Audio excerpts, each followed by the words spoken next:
Jokes. Pappu پیار کے بارے میں فرماتا ہے، پیار بھی عجیب چیز ہے، ماں سے ہو تو عبادت، باپ سے ہو تو مقدس، بھائی سے ہو تو عقیدت، بہن سے ہو تو فرض، بیوی سے ہو تو سب کہتے ہیں تھلے لگ گیا ایک کنجر۔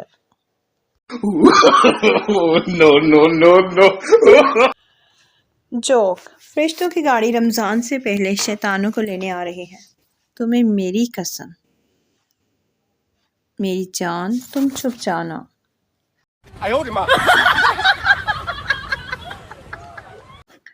جوکس۔ ایک مرغا دیوار پر بیٹھا اپنے مالک کو دیکھ رہا تھا۔ مالک بہت بیمار تھا۔ مالک کی بیوی اس کے پاس آئی اور بولی، آپ کو بہت تیز بخار ہے، میں آپ کے لیے چکن سوپ بناتی ہوں۔ اور یہ کہہ کر اس نے مرغے کی طرف دیکھا۔ مرغا گھبرا کر بولا، ایک باری پیناڈول دے کے دیکھ لو۔